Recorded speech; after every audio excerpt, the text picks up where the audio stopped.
Zdravo, ja sam Elua iz Francuske i živim u Srbiji, zemlja sarme, čevapa, odlične hrane i gdje jedu pihtije i svinjski mozak jebika. Ja sam ovdje profesor francuskog jezika, ali danas ćemo da učimo srpski. 6 slova, 5 slugosnika. Da, Srbi vole slugosnike. Kao što Francuzi vole baget ili kao što Vučić voli sandvič. Poslije ovog videa pričat ćete tečno srpski. Tu me secite ako lažem. Mislim, ne secite ništa, molim vas. Ok, ajde da počnemo sa nečim lakim i korisnim. Ajde da vidimo kako da se pozdravimo. Ako vidiš nekoga znaš, on će da kaže gdje si, sine moj, čak i ako si ispred njega. Ali nemoj da kažeš bukvalno gdje se nalaziš.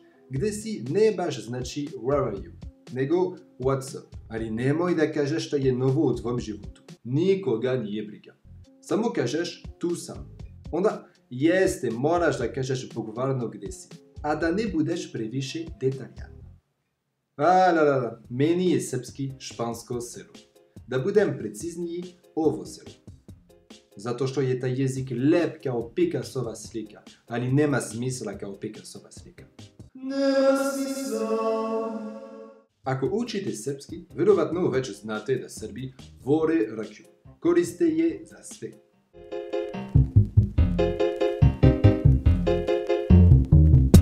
Da izreči grlo, da stavi na ranu, da ugosti nekoga, da proslavi rođendan, da bude pijan, da se probudi, da zaspi, da nazdravi.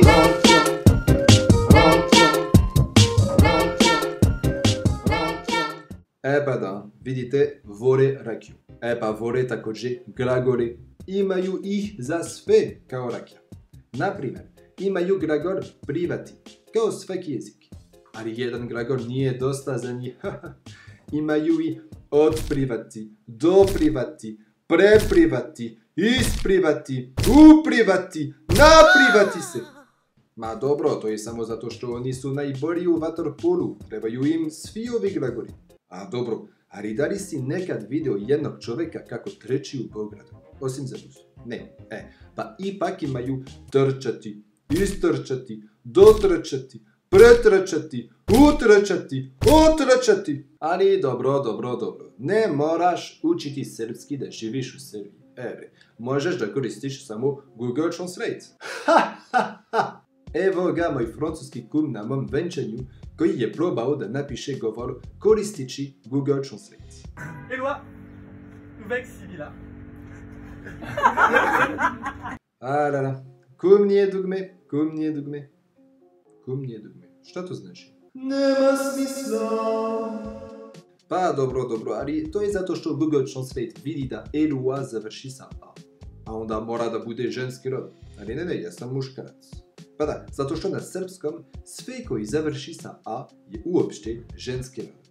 Kao, ne znam, mama, žena, tata, ups. Nema smisla. Prisvojni pridev. Ovo je zapravo teško. Na engleskom prisvojni pridev zavisi od subjekta. His ako je muškarac, her ako je žena. Na francuskom zavisi od objekta. Son ako je nešto muški rod, sa ako je nešto ženski rod. Pa na srpskom zavisi od oba i zavisi od padeža. Znači, imaju. Ok. Pauzirate, uzmite nedelju dana da naučite sve oblike. Dobro? Znate sve sad? Pa, nije bilo trebalo, zato što možete samo da koristite svoje. Pa, dobro, jebeni Francuz. Francuski je komplikovaniji. Imate jednu reč koji znači 1000 stvari, kao... A green worm pours a glass towards a glassmaker around 8 o'clock. Un verre verse un verre vers un verrier vers 20 heures. Ver. Misliš da to nema na srpskom? Nedelja znači Sunday, ali također znači week. Ovo je zbunjujuće. I plavi znači blue, naravno, ali znači također blond. Ili možda ste samo daltonist. Možda zbog toga ste nazvali Beograd Beograd. Wow, jedan video o srpskom jeziku i nisam govorio o padežima. Ovo je rekord. Vjerovatno, poslije ovih 5 minuta pričate točno srpski. Ako ne, preporučujem vas da bacite pogled na kanal kao Liz Learn Serbian ili Moje. To je vlog na srpskom jeziku. Ima također Instagram page Zmajast za izuzetke na srpskom.